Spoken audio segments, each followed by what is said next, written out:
Oke, sudah. Sudah, Pak. Nah.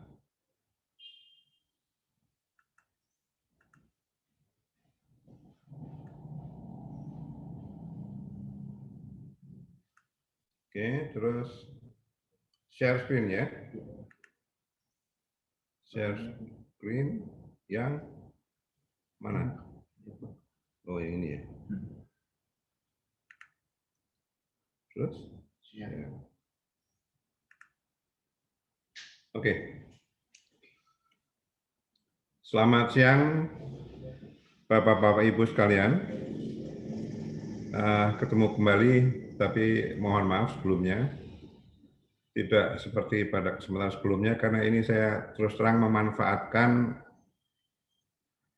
presentasinya Pak Nathan yang membicarakan masalah respons spektra, dan kemudian saya saat ini ingin share saja apa barangkali yang perlu kita pikirkan pada waktu kita mulai melakukan perencanaan bangunan gedung terhadap beban gempa. Dan di sini saya khususnya ingin mengangkat masalah yang terkait dengan kekakuan bangunan tersebut, karena kekakuan dari bangunan tersebut akan dimanfaatkan pada waktu kita akan menetapkan dari respons spektra yang kita dapat dari Pak Nathan. Langsung kita terapkan di situ agar kita bisa mendapatkan berapa beban gempa yang akan kita perhitungkan dalam analisis selanjutnya. Nah, mengapa hal ini ingin saya share, dan saya mohon maaf karena tidak sempat membuat bahan presentasinya. Sebetulnya sudah ada sih dulu, terpisah-pisah, belum terkumpul, cuman pada waktu mau mengumpulkan ini mendadak ada tadi undangan untuk share dari CNBC TV mengenai gedung-gedung Hambalang yang akan dihidupkan kembali katanya. Nah, kemudian jadi saya nggak sempat dipakai. Harusnya kalau saya kumpulkan saja ada, tapi anyway, kita sebetulnya sudah mengerti masalah yang ada, cuman kadang-kadang untuk kemudahan kita dalam waktu melakukan proses desain, kita tidak membaca dengan baik, tidak membaca secara detail apa yang sebetulnya diarahkan atau dijadikan patokan dalam code yang kita anut, yaitu SNI beton yang diambil dari ACI 318. Ya. Nah, untuk itu maka saya ingin mengajak Bapak dan Ibu-Ibu sekalian, untuk mari kita lihat chapter 6 dari Structural Analysis, yang ini saya ambilkan dari ACI 318 yang tahun 2019, karena itu yang sekarang yang terbaru. Maka di sini mari kita baca saja di bagian kiri, yaitu bagian code-nya. Scope. Scope di sini dikatakan, this chapter shall apply to methods of analysis, modeling of members and structural systems, and calculation of load effect. Jadi di sini kalau kita terjemahkan ada 3 faktor yang diperhitungkan. Pertama adalah metode analisis. Nah, metode analisisnya tadi apa saja nanti bisa kita lihat bagian chapter subchapter di bawahnya tadi yang membahas masalah method analysis. Terus kemudian kedua, kita membahas modeling dari members dan structural system. Jadi itu kedua, ya. Terus kemudian baru kita memfokuskan diri terhadap calculation of load effects. Jadi yang kita hitung dalam chapter 6 ini adalah berapa stres yang terjadi, strain yang terjadi, tegangan yang terjadi, momen yang terjadi, dan segala macamnya. Ya, jadi itu tolong diingat. Ya, jadi kita belum membicarakan masalah deformasi. Jadi kita membicarakan masalah tegangan, ya. Kemudian kita membuat model, persiapan model untuk member maupun untuk strukturnya, dan kemudian di sini kita analisisnya, kita pilih analisis yang bagaimana. Jadi di sini bisa kita lihat dalam bagian commentary, ya. The provision of this chapter apply to analysis used to determine load effect for design. Jadi kembali seperti yang saya katakan persis sekali, jadi Hasil dari chapter 6 sesuai dengan aturan code ini adalah mendapatkan beberapa tegangan-tegangan yang bekerja pada struktur kita. Jadi determine load effects for design, ya. Jadi section 6 provides general requirement that are applicable for all analysis procedure. Ya, jadi analisis prosedur apapun juga, ya di sini di chapter 62 tadi dikatakan, ya provide general requirement, persyaratan umum yang berlaku. Terus kemudian di sini juga dilanjutkan 6.2.4 direct the licensed design professionals, kita yang jadi perencana, ya, to specific analysis professions that are not contained in this chapter. Ya, jadi ada beberapa analisis khusus yang tidak dibicarakan dalam chapter ini. Ya. Terus kemudian section 6.2.4.1 and point 2 identify analysis professions that are specific to two-way slabs and walls. Ya, jadi pembagiannya ada. Ya, jadi bisa kita lihat di sini mengapa kita melakukan ini, karena memang pada dasarnya code tadi masih memperbolehkan analisis-analisis satu arah dulu, kemudian digabung dan segala macam, tidak harus 3 dimensi sekaligus misalnya, ya. Dari sini bisa kita lihat di sini bahwa ketentuannya code-nya demikian. Oke. Kemudian dikatakan apalagi section 6.3 addresses modeling assumptions used in establishing the analysis model. Jadi struktur kita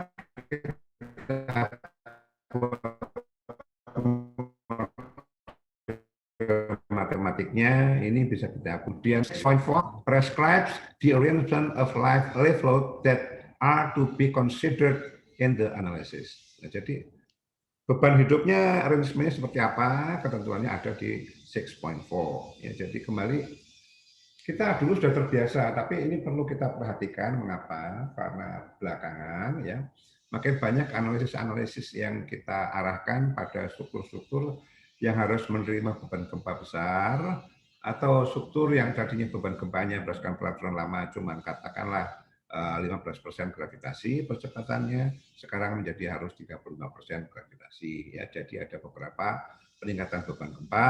Nah, bagaimana ngaturnya segala macam itu, termasuk responsnya harus bagaimana, itu kita lihat perlunya perbedaan-perbedaan yang kita ambil dalam langkah-langkah ini. Ya, kemudian kita lihat lagi, kita sudah 63 tadi ya. 6.4 prescribe the arrangement of live load ya that are considered. That 6.5 provides a simplified method of analysis for non-pre-stress continuous beams and one-way slabs that can be used in place of more rigorous analysis when the stipulated conditions are satisfied. Jadi persyaratannya, kondisi-kondisinya yang dipenuhi, misalnya keseimbangan dari bebannya, kemudian ke jarak-jarak dari bentangnya teratur sesuai dengan ketentuan, maka boleh menggunakan simplified analysis tadi. Ya. Nah, bagian ini selanjutnya apa? Kita lihat lagi di bawahnya. Section 6.6 ya 6.6 includes provisions for comprehensive linear elastic first order analysis. Jadi kalau kita melakukan analisis first order secara komprehensif ya dengan bantuan software ya, kita harus memperhatikan 6.6. The effect of crack sections and creep are included in the analysis through the use of effective stiffness. Nah, ini yang mohon perhatikan. Karena sekali yang terjadi pada waktu kita melakukan analisis akibat gempa, ya langsung dari awal ya kita sudah langsung mengambil asumsi itu tadi yang disampaikan tadi ya. Jadi di sini apa? Yaitu langsung melakukan comprehensive linear classic elastic first order analysis, ya. The effect of crack sectionnya and creep are included in the analysis through the use of effective stiffnesses. Makanya di situ ada daftar stiffnessnya, misalnya kolomnya dia berapa, baloknya menjadi berapa dan sebagainya. Nanti kita lihat tabelnya itu. Nah, seringkali itu yang langsung ditangkap ya untuk kemudian dimasukkan dalam strukturnya dan kemudian dari situ akan didapatkan berapa periode dasar dari strukturnya dan periode dasar dari struktur tadi langsung digunakan dimasukkan dalam respon spektra untuk bisa mendapatkan nilai beban gempa yang akan digunakan. Saya rasa tadi Pak Nathan sudah menjelaskan prosedur yang biasa kita kerjakan juga. Disitulah langsung kita dapatkan analisis yang kita lanjutkan sampai selesai dengan tulangan dan sebagainya. Jadi tolong diingat bahwa analisis yang sudah menggunakan crack sections ya, dan creep itu sebetulnya adalah sudah first order analysis ya, dan apa yang kita lihat di situ sudah memperhatikan pengaruh dari beban yang ada ya. Oke. 67 ya includes provisions for linear elastic second order analysis ya. Inclusion of the effect of cracking and creep is required ya. Jadi ini persyaratan masuknya di situ ya.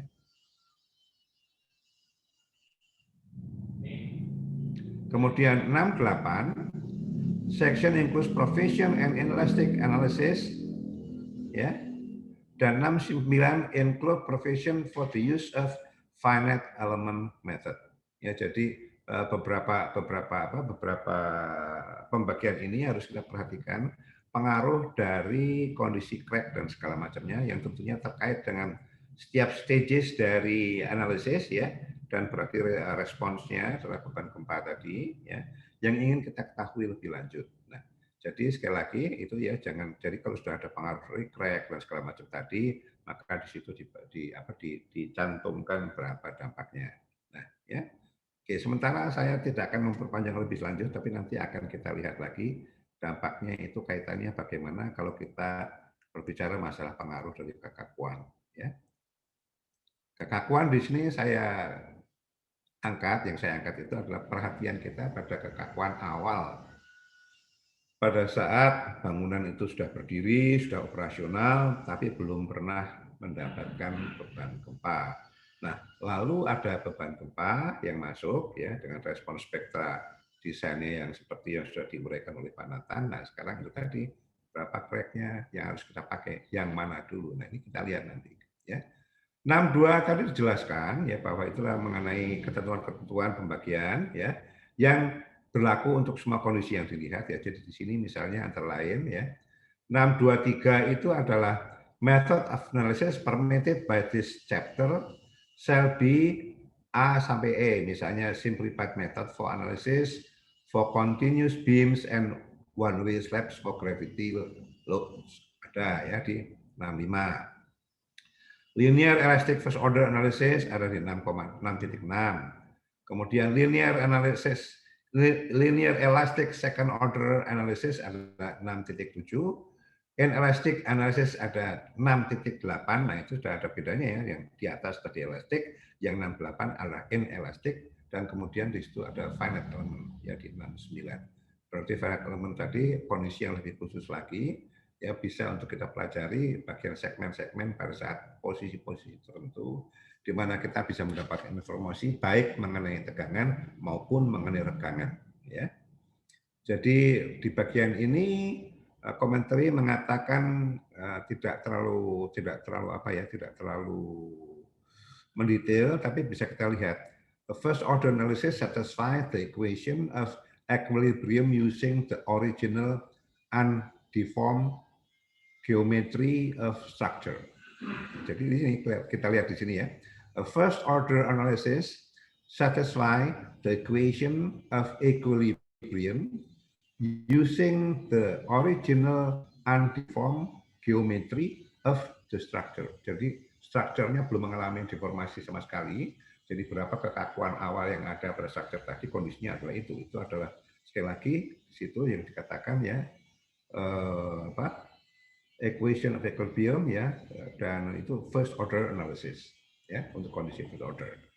Nah, terus kemudian when only first order results are considered, slenderness effect are not accounted for. Ya, jadi saya sampaikan tadi ya, jadi pada saat awal tadi first order ya dia tidak sama sekali mendapatkan apa bukan memasukkan pengaruh dari beban karena dia masih dikatakan di sini belum terjadi kondisi yang masih undeformed. Jadi kalau undeformed itu berarti bebannya kan belum bekerja ya, jadi balok dia nggak lurus dan sebagainya ya. When only the first order tadi ya unconsidered, oke. Slenderness effect are not accounted for, jadi belum ada yang melendut, ya. Because this effect can be important, 6.6 provides procedures to calculate both individuals members, ya, slenderness P delta effect and sideway P delta effect for the overall structure using the first order analysis. Nah, kadang-kadang kalau kita pengen pelajari masing-masing tadi itu first order analysis ya. Jadi itu kekakuannya masih belum dipengaruhi oleh slenderness sama sekali. Ya, terus kemudian kita lihat lagi selanjutnya. Jadi di sini bisa kita lihat bahwa sesungguhnya langkah-langkah analisis yang harus kita kerjakan itu lebih banyak dari apa yang mungkin biasa kita kerjakan. Karena seringkali kita langsung lari saja pada crack yang pada apa kekakuan yang sudah reduce dan sebagainya, berarti dia sudah memperhitungkan masalah-masalah yang saya sebutkan tadi itu, yang untuk first order. Nah, sekarang kita lihat a second order analysis statistics satisfy the equations of equilibrium using the deformed geometric of the structure. Jadi kalau kita sudah memperhitungkan deformed geometriknya, berasal sudah masuk segala macam, maka itu kita sudah masuk second order analysis. Ya. In the second order analysis uses nodes along compression members. The analysis accounts for slenderness effect due to lateral deformation along individuals members, as well as side sway of the overall structure. Jadi mulai diperhitungkan pengaruh slenderness itu. Ya sekali lagi, if the second order analysis uses nodes, if the second order analysis uses nodes at the member intersections only, the analysis captures the side sway effect for the overall structure, but neglect the individual members slenderness effect.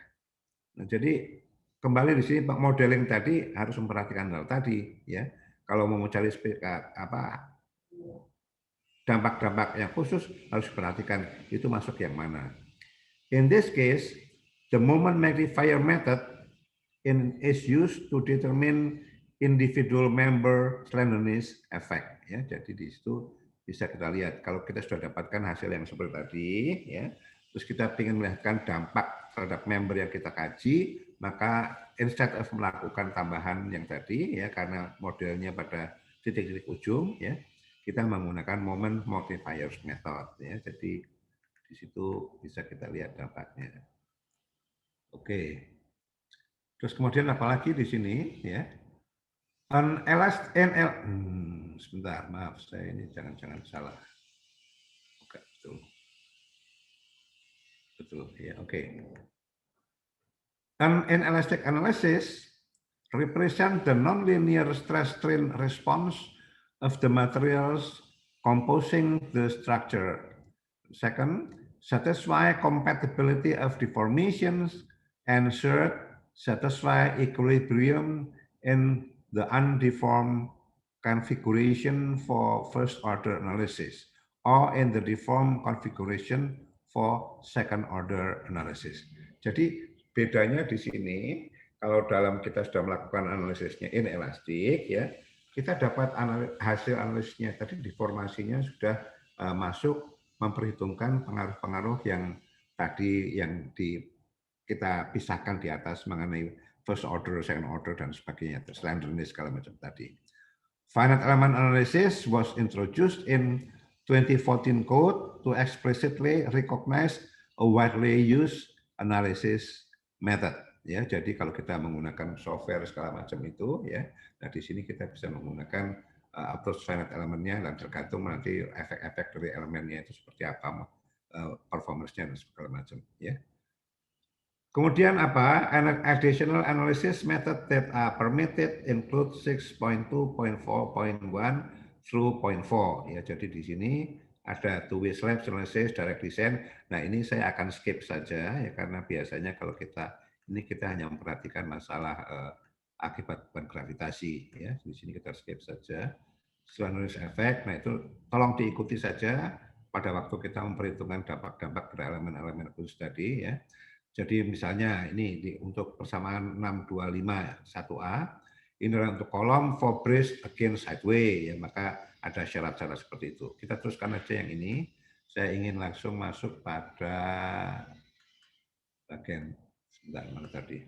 Oh, maaf, ini kok saya cepat banget nih. Oke.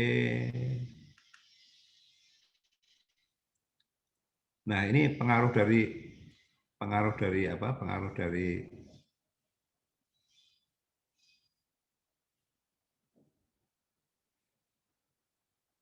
maaf, kok larinya cepat banget.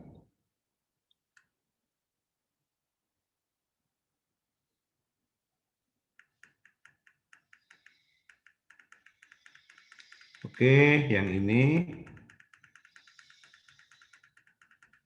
saya memilih menggunakan ACI. Mengapa? Karena ACI yang 31819 ini memang yang terakhir, sedang kalau kita mengambil SNI yang tahun 19 itu baru merefleksikan apa yang disepakati pada waktu tahun 2014 ya. Jadi supaya kita lihat apa konsisten terakhir. Nah, oke, ini yang saya ingin bahas dengan lebih mendalam ya. 6.2.5.3 ya, di sini apa yang dikatakan sini, unless slenderness effect are neglected as permitted in 6251. Nah, jadi kita lihat kalau kita abaikan pengaruh dari slenderness effect ya, the design of columns, restraining beams, and other supporting members shall be based on the factor forces and moments considering second order effect in accordance with 6.6.4, 6.7, or 6.08. MU, moment ultimate, including second order effect, shall not exceed 1.4 moment ultimate due to first order effect. Nah, ini jadi kembali pembatasan-pembatasan yang nanti harus kita perhatikan.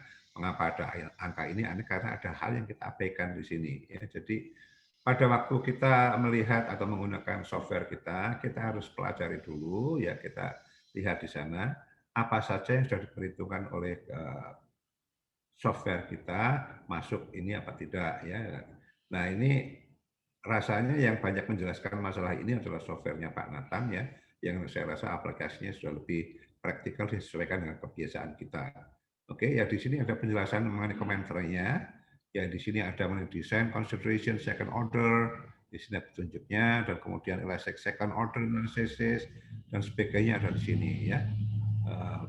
Jadi kalau mau tahu referensi-referensinya, monggo silahkan di sini. Nah, saya hanya akan mengilustrasikan beberapa hal yang penting saja di sini.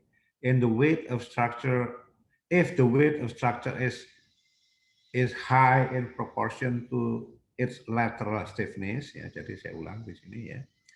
If the weight of the structure is high in proportion to its lateral stiffness, excessive P delta effect where secondary moment are more than 25% of the primary moments may result. Ya, nah, jadi sebetulnya hal-hal ini harus kita perhatikan karena nanti ada pengaruhnya pada waktu kita melakukan sizing atau dimensioning dari elemen-elemen ini. Ya. Jadi harus kita perhatikan hal tadi agar tidak memberikan dampak yang responnya kurang bagus bagi struktur kita. Ya. Kemudian apalagi di sini, sebentar saya lihat.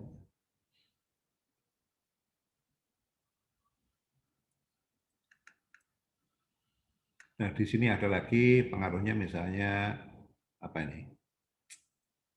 Analytical research ya on reinforced concrete frames showed that the probability of stability failure increases rapidly when the stability index Q defined in 6.6.4.4.1 exceeds 0.2. Nah, jadi ini harus juga diperiksa. Software kita mungkin memeriksa, mungkin belum. Nah, coba saja diperhatikan, dilihat. Kalau dia sudah mengikuti, nah code-code yang terbaru tentunya sudah ya. Tapi kalau yang lama mungkin belum ya. Which is equivalent to a secondary to primary moment ratio of 1.25. According to OSCE 7, the maximum value of stability coefficient Q apa nih? Theta menurut saya rasa ya, which is close to the ECI stability coefficient Q is 0.025 ya. The value 0.25 is equivalent to a secondary to primary moment ratio of 1.33 ya. Jadi di sini the upper limits of 1.4 on the secondary to primary moments ratio was chosen ya, jadi dari batas yang tadi di atas tadi.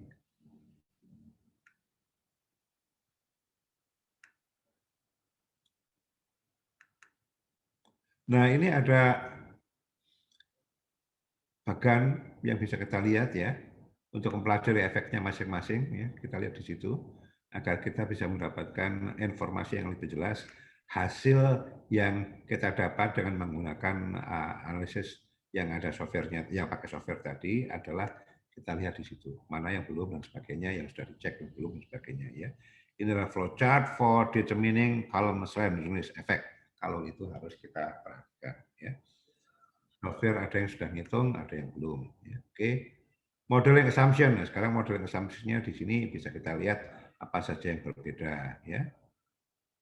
Jadi teorinya sedikit ya, relative stiffness of members within structure system shall be selected based on reasonable set of assumption. The assumption shall be consistent throughout its analysis. Nah, dia dijelaskan lebih jelas di sini, lumayan panjang ya. Jadi ada detail-detail yang harus kita perhatikan, asumsi awalnya seperti apa. Kita lihat di situ ya. Sebentar. Oke.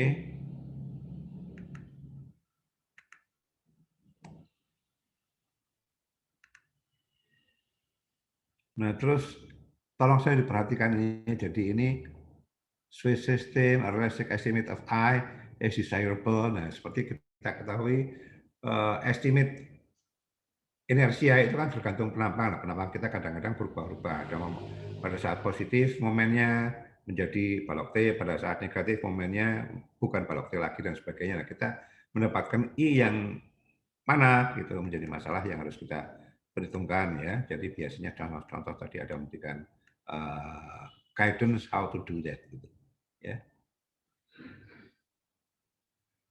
Oke, di sini dikatakan 6312 to calculate moments and shear caused by gravity loads in columns, beams, and slab, it shall be permitted to use a model limited to the member in the level being considered. Ya, jadi kalau kita cuma ingin tahu dampaknya pada lantai-lantai tertentu, boleh nih, ya kita gunakan di situ ya. And the column above and below that level, it shall be permitted to assume far end columns built integrally with the structure to be fixed ya. Jadi seolah-olah di atas ya bisa di fix, di bawah bisa di fix ya dari lantai. Jadi kalau kita lihat pada waktu kita melakukan analisis dengan tangan ya, kita misalnya sampai pada level I, maka level I tadi seolah-olah dijepit di atasnya dan dijepit di bawahnya juga. Kita lakukan analisis akibat beban-beban yang gravity ya. Oke. The analysis model shall consider the effect of variation of members cross-section properties such as that due to hunches. Jadi kalau ada hunch segala macam. Nah, ini memang analisis pendekatan ya dengan yang bisa dihitung tangan. Nah, kapan ini bermanfaat untuk kita? Bermanfaat kalau kita pengen mengecek ya hasil yang disampaikan oleh software kita yang melalui model-model tadi masuk akal atau tidak. Karena kalau tidak kita lakukan demikian, kita barangkali belum bisa yakin bahwa asumsi modeling kita itu bagus.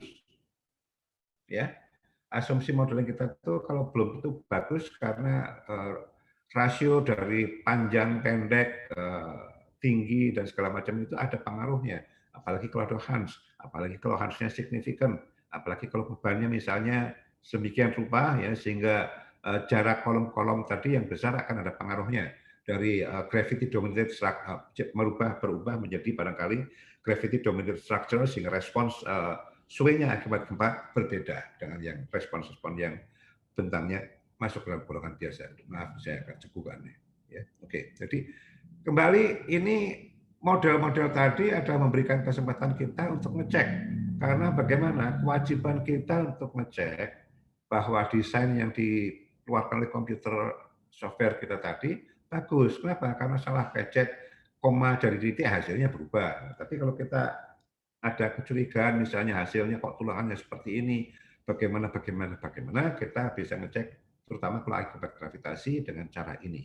Mengapa akibat gravitasi penting? Karena dalam lingkungan Indonesia ini walaupun kita wilayah gempa, tapi bukan setiap minggu ada gempa seperti di New Zealand atau barangkali seperti di Jepang ya yang gempanya memang sering sekali, gempa kecil itu sering. Kalau kita relatif jarang ya sehingga dengan demikian kalau struktur kita aman terhadap gravitasi, maka kita boleh merasa tentram sedikit ya, selama detailing dari struktur kita bagus, pada umumnya tidak akan menyebabkan kondisi ambruknya bangunan kita. Ya, itu yang bermanfaat untuk kita ketahui secara konseptual, sehingga kalau kita mau melakukan cek-cek yang perlu, itu bisa kita kerjakan demikian. Ya. Komentarnya mengatakan stiffness dan fixed end moment coefficient for Hans members may be obtained from. Nah ini ada buku ini bisa didapat sebagai pendekatan ya. Oke. Nah terus ini ada informasi lagi mengenai T-beam ya silahkan dilihat saja di situ yang ada penunjuknya ya.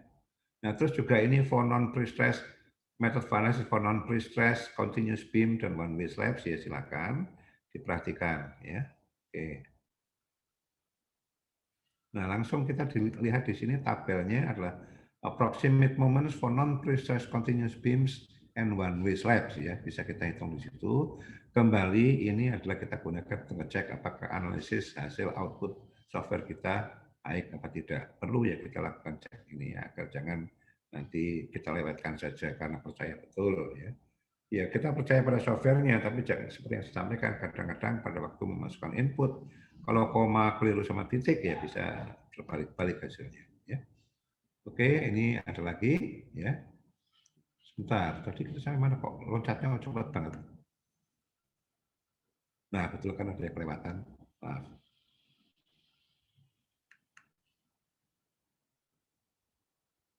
Nah, itu tadi sudah ya. Kita lari ke sini. Ini approximate shear for non-precise continuous beams and one-way slabs. Silahkan, ya itu tadi ada kaitannya dengan asumsi-asumsi kita. Ya terus kemudian di sini bawahnya lagi, kok cepat amat. Linear elastic first order analysis. Ya, jadi bisa kita lihat di sini. Ya, ada distribusi momen calculated by analytic first order analysis segala macam bisa kita perhatikan.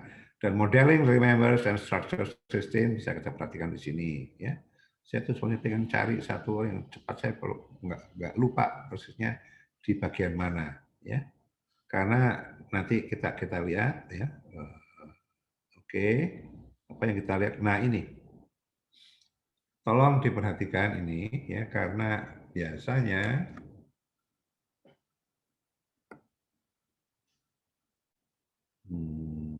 sebentar.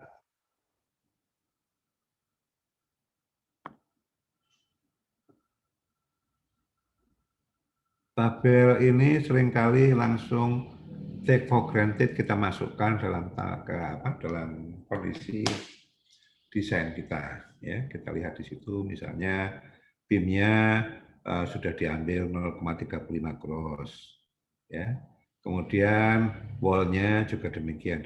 Nah ini adalah kemudian ya Moment of inertia and cross-sectional area permitted for elastic analysis at factored load level. Nah, jadi tolong diperhatikan ini nih, yang diperhatikan ini ya. Coba lihat sebentar, Pak. Ini.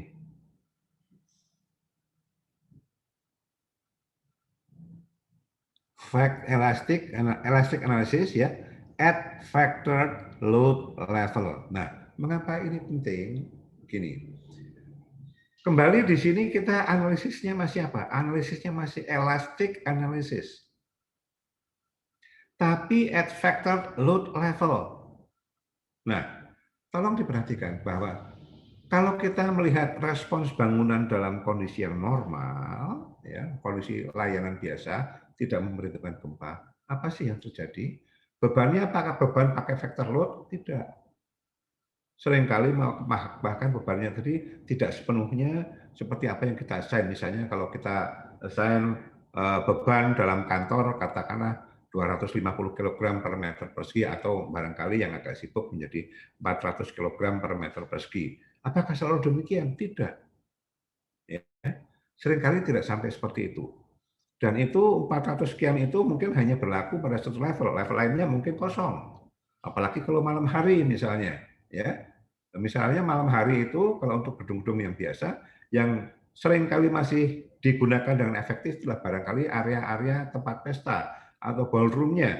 Nah, di situ akan ada beban khusus. Dan berarti distribusi beban tadi akan sangat tergantung kondisi yang kita perhatikan itu apa. Sehingga sebetulnya sekali lagi, analisis yang lengkap dari struktur kita harus memperhatikan pengaruh-pengaruh dari beban hidup, kapan dia bekerja, ya, dan untuk setiap beban gempa harus kita cek untuk setiap kondisi tadi. Kalau dia terjadi malam hari, kondisi respons gempanya seperti apa? Kalau kantor, ya kosong beban hidupnya, ya. Tapi kalau apartemen atau rumah, ya beban hidupnya banyak karena ada di rumah. Tempat show, ya beban hidupnya banyak waktu malam, siangnya barangkali kosong. Nah, itu hal yang harus kita perhatikan dan kita lihat di sini. Analisisnya masih elastik. Kenapa? Karena memang approach kita menggunakan konsep ductility. Ya, jadi kalau perhatikan apa yang sudah sering disampaikan oleh misalnya Pak Iswandi, Pak Bambang, terus kemudian Pak Stevi, Pak Hadi, dan sebagainya. Saya juga kadang-kadang menyampaikan demikian. Kalau kita menganalisis bahwa apa yang kita lakukan dalam analisis sesuai dengan petunjuk code itu respons elastik. Jadi mohon maaf kalau boleh saya gambarkan di sini ya. Ada ruangan sedikit saya pakai sebentar. Ada ruangan kok kurang. Oke. Apa lagi ini? Sebentar. Ya.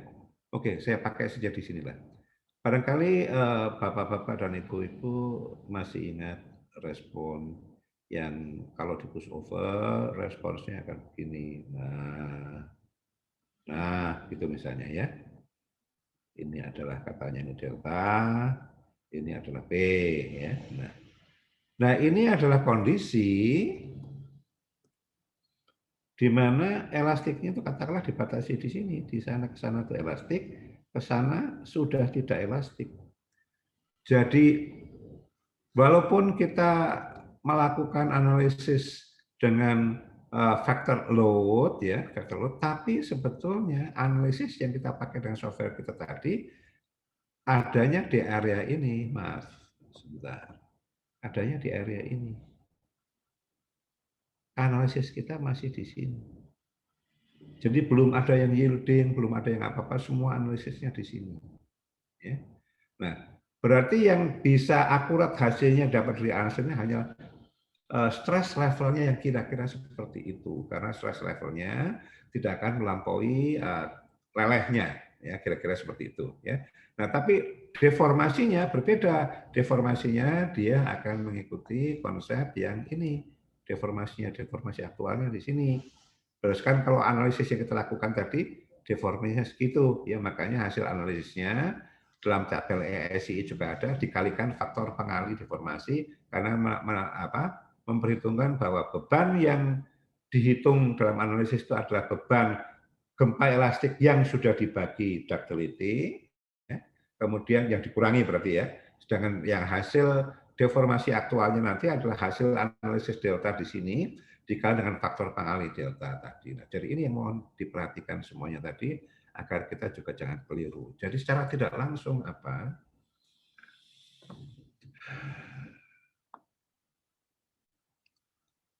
Stiffness awal ini merupakan suatu kondisi yang harus kita definisikan dengan baik.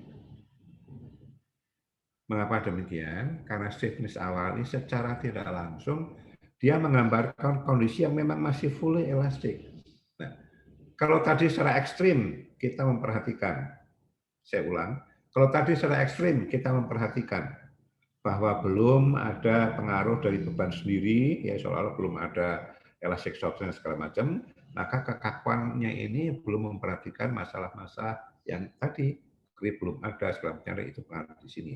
Begitu dia bekerja, tapi beban-bebannya masih beban operasional sehari-hari, tidak satu pun dari elemen-elemen yang ada tadi terlampaui batas elastisnya. Tapi beban yang bekerja sudah lebih kurang barangkali mencapai sekitar 45 sampai 65% dari batas elastiknya member yang ada, ya. Sehingga di situ faktor cliff sudah mulai masuk, deformasi sudah mulai masuk walaupun masih elastik. Ya. Nah, disitulah tadi bisa kita perhatikan yang mana yang efektif dari sini. Ini sekali lagi digunakan pada waktu kita mau melakukan analisis ya, yang dengan factor loads. Tapi pada waktu kita mencari beban gempa awal, saya ulang, pada waktu kita mau mencari beban gempa awal, kondisi strukturnya bagaimana? Kondisi strukturnya semua level belum ada yang elastik. Karena beban yang bekerja tidak pakai factor load, bahkan seringkali kurang. Artinya apa? Stiffness-nya lebih dekat ke sini ya daripada barangkali stiffness yang di sebelah sininya karena sudah ada deformasi. Nah, ini deformasi ini misalnya. Nah, ini akan tentu memberikan berapa? Nilai dari elastiknya tadi karena kita tahu bahwa gempa desain awal ya kalau kita punya ductility katakanlah nilainya 4 adalah berarti gempa elastik dibagi 4. Kalau gempa elastik tuh ya ini masih elastik, ini elastik, ini elastik. Nah, ini batas. Kita asumsikan equal displacement, ya ini batasnya. Jadi ini dibagi 4 ya, oke. Dibagi 4 kalau asalnya dari kalau yang dari sini, ya, maka dibagi 4 mungkin ada levelnya di sini. Ini bagi 4, ini seperempatnya dari itu misalnya. Sedangkan kalau ininya stiffness awalnya sudah berubah ya karena tadi ada faktor yang dimasukkan, maka dibagi 4 dari sini itu jatuhnya di sini. Nah, jadi jatuhnya beban gempa desainnya itu lebih kecil daripada elastik dibagi 4. Fully elastik dibagi 4. Nah, inilah yang harus dipertimbangkan. Mengapa saya bukan cenderung lah ya. Mengapa saya mengangkat masalah ini? Karena pada waktu kita melakukan analisis dari struktur kita melupakan kekakuan tambahan dari elemen non-struktur. Ya. Elemen non-struktur itu mulai dari bata sampai kaca yang di frame pada frame yang dari aluminium yang kekakuannya di arah lateral, di arah bidangnya sebetulnya cukup tinggi. Ya. Nah, tapi itu kita abaikan pada waktu kita memasukkan elemen-elemen struktur kita. Tapi secara tidak langsung dia menambah kekakuan di bidangnya. Nah, sehingga kalau kita loncat langsung ke sini, jadi yang sudah menggunakan faktor-faktor ini, maka kita terlalu berani.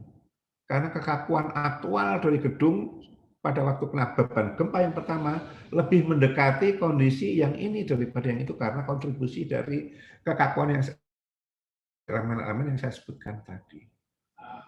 Ya, jadi tolong ini diperhatikan. Dan ini tentu tergantung dari jenis atau karakter dari bangunan yang kita desain. Mungkin office modern itu banyak kaca-kacanya dan segala macam ya, tapi tetap saja rangkanya masih mempunyai kekakuan, rangka aluminiumnya. Tapi kalau misalnya di apartemen ya, maka banyak dinding batanya kekakuannya jauh lebih tinggi lagi. Jadi jangan sampai karena kita melihat tabel ini langsung kita ambil, kita sudah mengambil suatu nilai yang lebih rendah untuk gempa desainnya. Padahal analisis kita masih analisis elastik sebetulnya. Hanya karena faktor load-nya, ya itu yang kita perhitungkan, itu dia sudah menggunakan kondisi yang ini. Ya, jadi tolong itu diperhatikan. Jadi kondisi aktual yang kita asumsikan dalam analisis dan kondisi aktual yang dihadapi secara real di lapangan seperti apa tidak sepenuhnya sama. Maka kita harus mengerti betul dampak-dampak dari kapan kita mau ngitung ini, kapan mau kita ngitung itu. Ya. Nah, kembali, mengapa menjadi penting? Targetnya begini. Kalau kita lakukan dalam tanda kutip atau mengabaikan kondisi ini, terus kemudian sistem struktur kita detail dengan baik, ya kemudian pelaksanaan lapangannya juga detail dengan baik sesuai dengan code, maka biasanya ada hidden safety factor terhadap keruntuhan. Ya, saya ulang, ada hidden safety factor terhadap keruntuhan. Artinya apa? Pada waktu kondisi strukturnya sudah inelastik.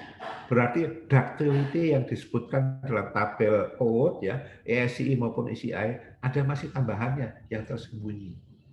Yang tidak dikatakan ada. Antara lain adalah karena pengaruh-pengaruh tadi. Ya.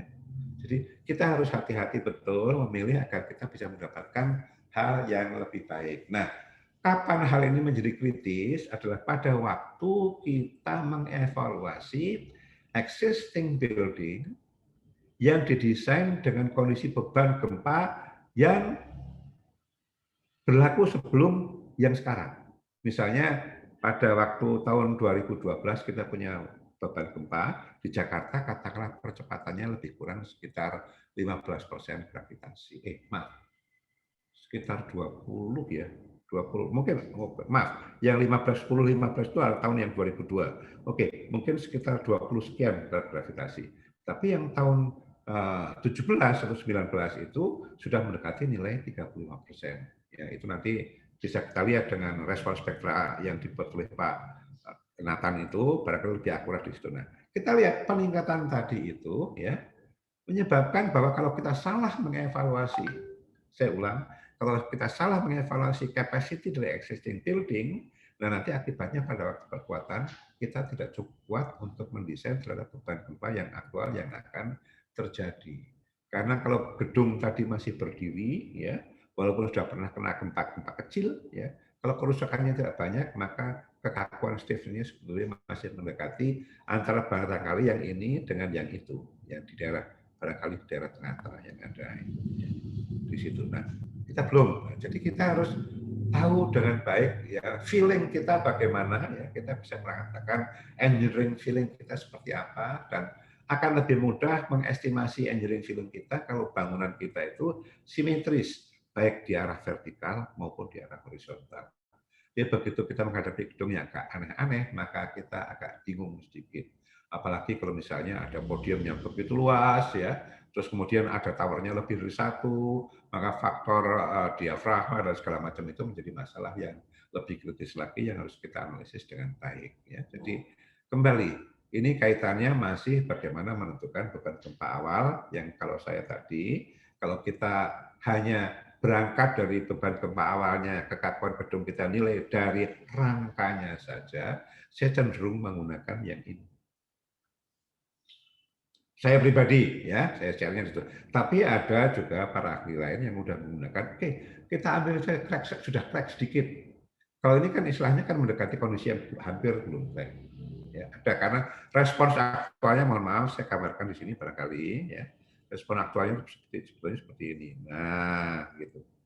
Sudah agak sedikit ada pengurangan. Jangan saya cenderung akan menggunakan di situ, tapi ada beberapa praktisi yang memilih menggunakan itu. Tidak masalah, asal tahu konsekuensinya apa, dan kita perhatikan detailnya untuk itu. Nah, karena saya memperhitungkan seperti yang saya sampaikan tadi, kalau saya mendesain, saya perhitungkan elemen-elemen non-struktur yang seringkali tidak perhatikan akan mempengaruhi kondisi, maka saya cenderung menggunakan ini.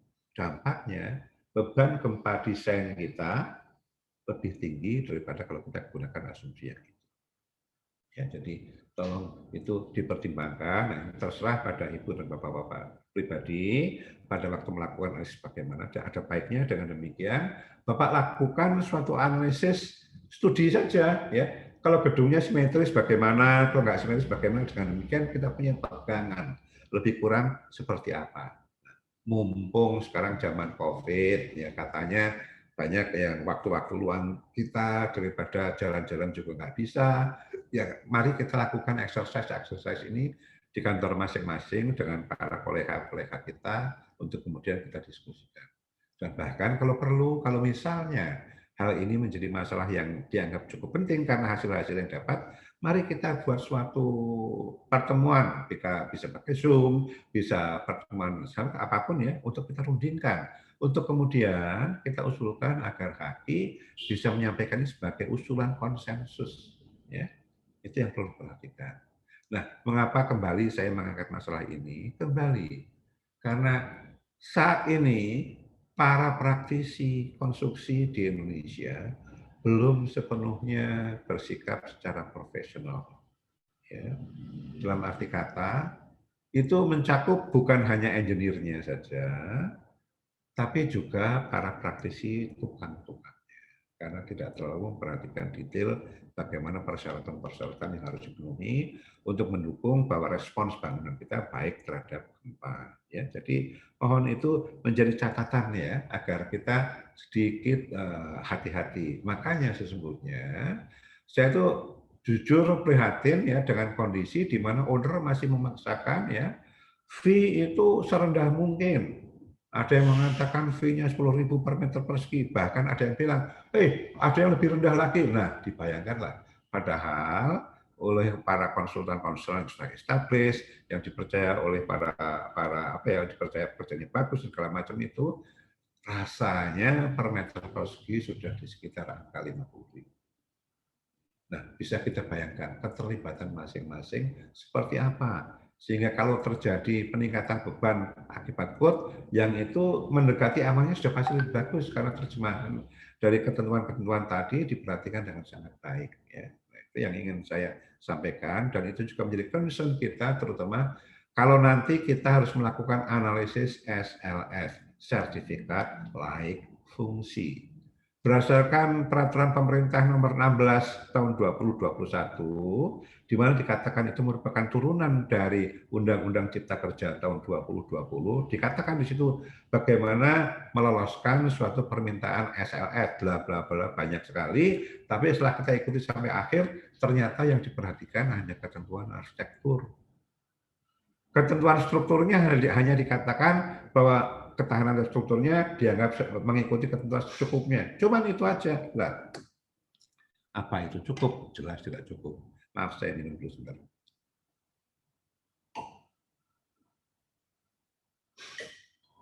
Oke, ya. Itu ilustrasi barangkali obrolan saya yang sudah relatif apa ya? Sebentar, saya mau mengiris ini dulu supaya enggak menghalangi nanti kalau. Jadi istilahnya obrolan-obrolan saya yang konseptual tadi, memang ngapain sih sampai begitu resek, susah-susah amat gitu ya. Oke, dari situ sih oke lah ya, karena memang seperti saya sampaikan tadi, analisis yang kita lakukan pada struktur-struktur kita sebenarnya masih mengandung hidden safety factor ya, sehingga kalau sampai runtuh tidaklah sampai demikian. Tapi sekali lagi, karena ternyata code kita itu sekarang gempanya naik banget ya dibandingkan dulu, nah itu kemungkinan itu menggerus hidden safety factor yang ada.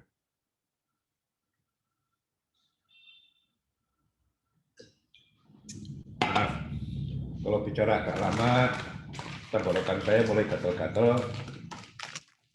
Saya maaf mau ngemut permen dulu sebentar.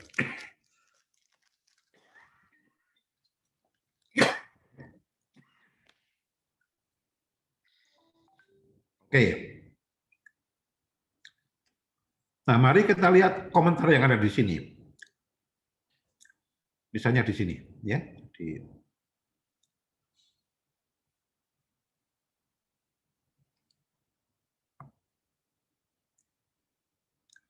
Komentarnya ya. The values of I and A have been chosen from the result of frame test and analysis and include an allowance for the variability of the calculated deflection. Nah, itu ya, tolong ya. Jadi mulai pendekatan tuh, gitu ya. The moments of inertia are taken from McGregor, yeah, which are multiplied by a stiffness reduction factor Vk sama dengan 0,875 ya. Refer to reference itu ya. For example, the moment of inertia of column is 0.875 ya atau 0,8 I gross atau lebih kurang sama dengan 0,7 I gross kali itu ya. 0,875 kali 0,8 I gross sama dengan 0,7 I gross. Nah itu dia. Ada pengurangan-pengurangan seperti itu ya. Penyerahan itu. Tapi kembali seperti saya sampaikan tadi, faktor-faktor yang kemungkinan tidak seluruh elemen karena kebiasaan kita ya karena kita nggak dibayar, masalah pengaruh dari bata, pengaruh dari kaca, kita nggak dibayar untuk melakukan analisis lab itu. Mungkin kalau di luar negeri mereka dibayar sehingga mereka memperhitungkan tadi dengan baik gitu ya. Oke. Barangkali kapan-kapan kita harus bertanya pada Pak Davi karena beliau sudah sering partnership dengan konsultan asing dari Amerika ya, barangkali bisa cerita mengenai hal tadi ya. Oke, ya jadi itu tadi. Terus kemudian the moment of inertia of T-beams should be based on the effective lens width defined in 6.3.2.1 atau dan sebagainya itu ya, sehingga ada dapat angka itu ya. Oke ya. The factor moment and shear from dan sebagainya ini ada menjelaskan bahwa diambil di sini 0,7 I gross, kemudian di sini the wall will crack in flexure based on the modulus of rupture. The analysis should be repeated with I equal to 0.35 I gross. In the stories where cracking is predicted using factor loads. Ya, jadi analisisnya mungkin tidak ada sampai crack. Tapi kalau pakai factor loads, dia ada crack, maka di bagian itu asumsinya harus ada pakai 0,35 I gross. Jadi detailnya harus kita perhatikan, tidak asal ngambil untuk seluruhnya kita ambil begitu saja ya. Atau kalau pengen aman ya kita lakukan beberapa kali analisis. Dan jelas dengan demikian proses kita itu mahal ya jadinya ya. The values of the moment of inertia were derived for non-pre-stress members. For pre-stress members bla bla bla terus kan aja dibaca ya, kembali di sini larinya berapa nilai-nilai I cross dan sebagainya ya. Oke. Nah, ini kita lihat lagi di situ ya, berapa nilainya ya agar kita bisa memperhatikan. Ini alternative moments of inertia for elastic analysis at factor loads. Jadi kembali di sini at factor loads. Jadi kondisi sudah responsnya sudah respons in elastic. Jadi faktor pengali deformasinya untuk kondisi analisis sudah masuk ya. Kalau kita ingin tahu, jadi targetnya adalah mencari berapa deformasi elastik in elastic yang terjadi ya. Oke.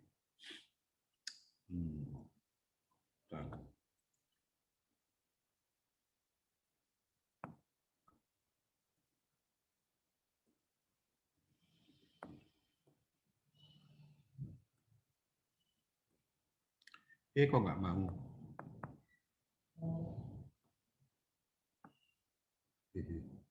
Maaf.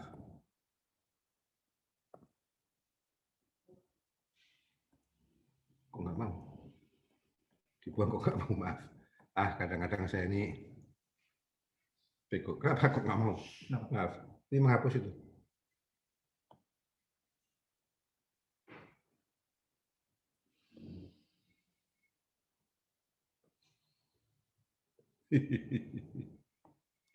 Nah, kok nggak mau? Ya, coba sebentar.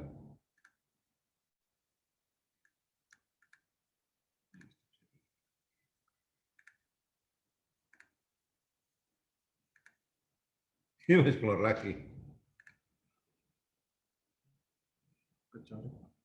Ini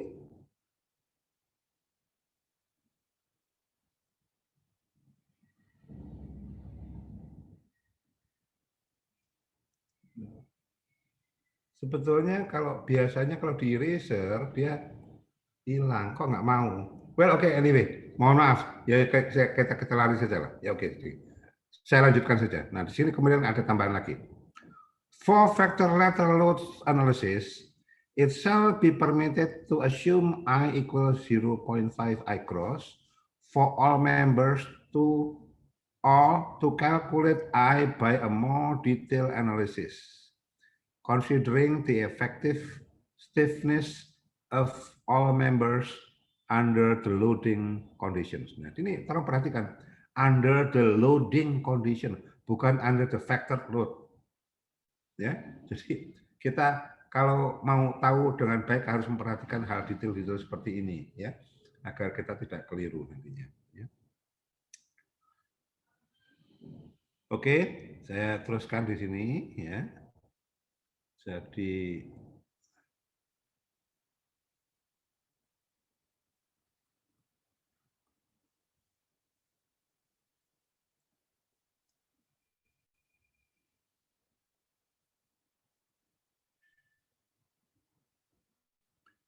nah, ini ada kata-kata yang menarik, surface load analysis. Jadi analisis akibat beban layan. Itu menarik untuk kita perhatikan, coba kita lihat ya. Apakah tadi yang sudah kita bahas tadi ada sesuatu yang salah dengan pen saya ini. Oke, anyway, ya sudahlah. Ya, enggak mau diapakan. Kita lihat ini.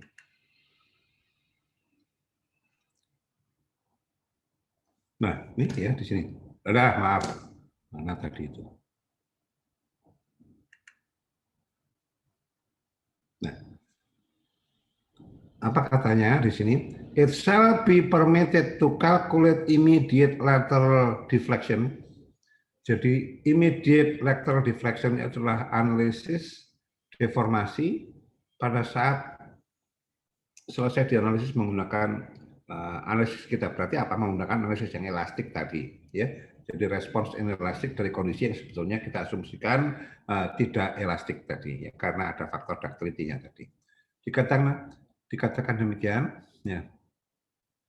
Jadi it shall be permitted to calculate immediate lateral deflections using a moments of inertia 1.4 times I defined in 6.6.3.1, or using a more detailed analysis, but the value shall not exceed I cross. Nah, ini tadi kalau kita ingin tahu pengaruh deformasi akibat analisis beban tadi, beban yang beban layan, maka kita harus menggunakan kondisi ini. Ya, kondisi yang tidak diredus tadi itu. Tidak diredus si apa namanya, kekakuannya, ya. Kita harus menggunakan itu. Jangan menggunakan yang ini, karena menggunakan yang itu ya, yang sudah reduce tadi, targetnya adalah untuk mendapatkan deformasi untuk kondisi inelastik, ya. Itu yang utama di situ. Jadi itu yang ingin saya mohon perhatiannya di sini. Saya sambungkan lagi komentarnya apa.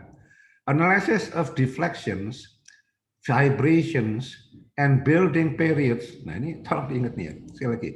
Analysis of deflections, vibrations, and building periods are needed at various surface unfactored load level. Nah, jadi levelnya nggak boleh cuma sekali, ya. Ada beberapa kondisi di sini, ya. Jadi kalau nanti kita berhadapan dengan owner, ya, kita sampaikan bahwa code pun mengatakan analisis harus berkali-kali. Jadi jangan terlalu murah lah dibayarnya, ya, karena memang itu persyaratan. Saya ulang di sini, ya.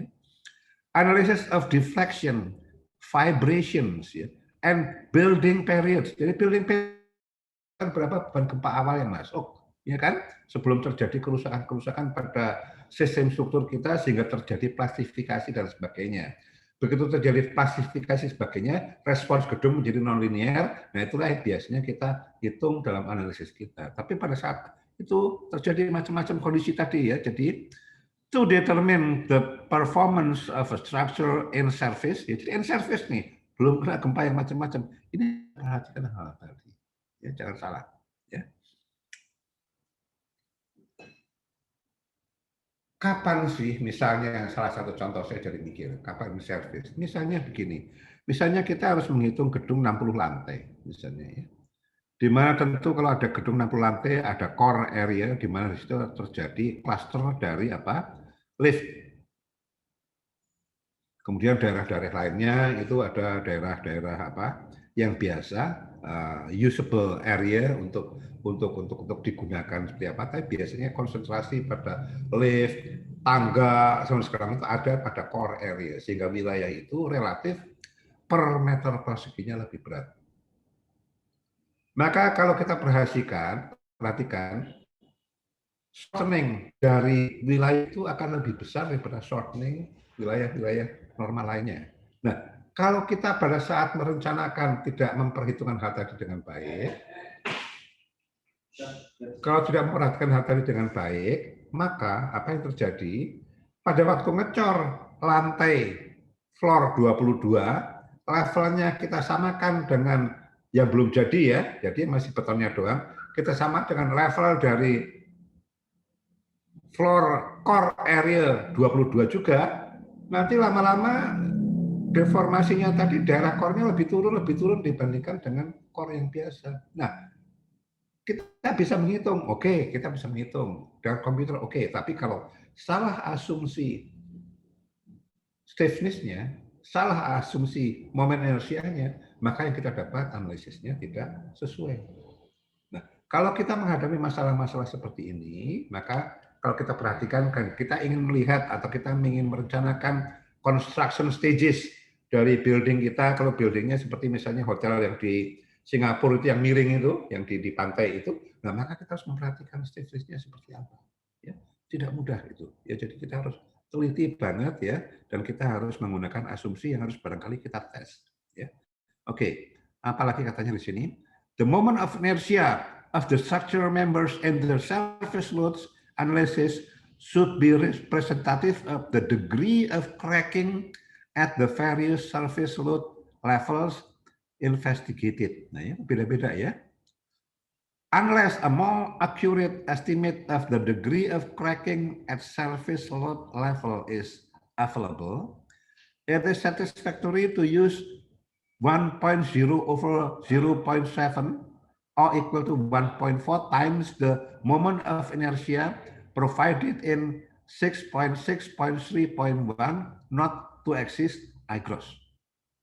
Nah, itu tadi tolong diperhatikan ya. Jadi kalau itu kita perhatikan ya level mungkin yang aman-amannya kita hitung aja dulu I gross-nya berapa. Ya itu saja sebagai patokan-patokan yang bisa dapat. Nanti baru kita sesuaikan pada kekakuan selanjutnya ya. Dan itu juga bermanfaat kalau itu iGross yang ada tadi kita hitung juga terhadap beban gempa ya. Nah, beban gempanya kalau lebih tinggi kita lihat dampaknya yang mana. Karena kembali seperti yang saya sampaikan ya, non elemen structural seringkali tidak kita masukkan pada waktu kita melakukan analisis untuk gempa kita ya, padahal mungkin dia punya kontribusi yang besar, misalnya tangga ya, kadang-kadang kalau kita males nggak kita model ya, nah dan sebagainya ya. Oke, jadi itu yang ingin saya tekankan pada kesempatan kali ini ya, untuk bisa kita perhatikan dengan baik sehingga respon spektra yang sudah dibuatkan oleh Pak Nathan dengan baik tadi bisa kita komplementer dengan mengasumsikan kekakuan-kekakuan yang dibutuhkan untuk setiap staging dari service maupun staging dari kondisi beban inelastiknya. Ya, itu saja agar jangan cuma cukup puas dengan hanya mengambil sesuai dengan tabel 6.6.3 tadi. Ya, demikian barangkali. Silakan kalau ada pertanyaan, saya tunggu.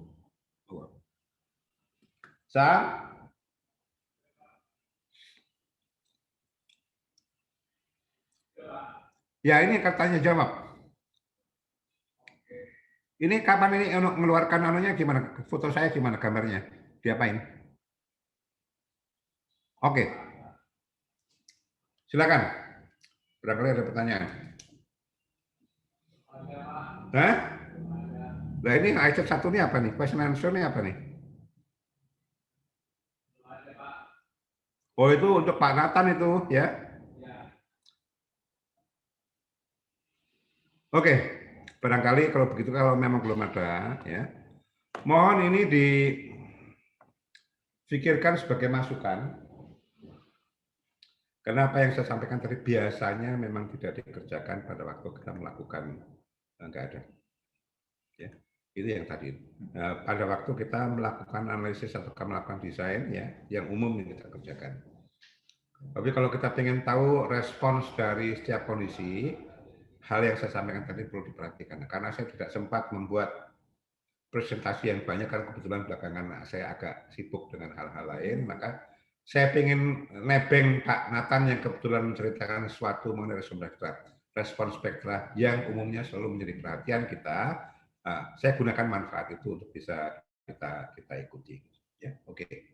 Oke, barangkali kalau demikian mungkin kalau ada pertanyaan lanjut, silakan sampaikan ke Haki, ya, pada Pak Andreas. Mungkin nanti kalau ada khusus nanti akan saya sediakan waktu khusus untuk membahas lebih lanjut masalah tadi dengan contoh-contohnya. Karena kemarin saya belum sempat, sama hanya ingat masalah itu perlu kita ingatkan agar kita memperhatikan tadi dengan baik. Oke, Andreas, gitu aja. Pak, ada pertanyaan, Pak. Pak, ada satu pertanyaan, Pak. Oke, silakan. Untuk ketentuan di code bahwa wall harus di crack sebesar 0,25 pada crack kondisi crack, hal ini akan berpengaruh pada kondisi aksial deformation pada elemen struktur yang berbeda dengan kondisi uncrack. Bagaimana tanggapan Bapak? Khusus mengenai wall, dan khususnya untuk wall dari high-rise building yang tinggi, memang sampai hari ini di dunia belum ada kesepakatan yang baik mengenai stiffness yang harus diambil. Misalnya saja kalau diperhatikan rekomendasi yang diberikan dalam dokumen-dokumen Los Angeles yang tahun 2020 dan paper-paper yang mendukung kesempatan itu, ada kondisi di mana respons siklisnya tadi langsung saja loncat dari kondisi yang biasa karena tidak mengikuti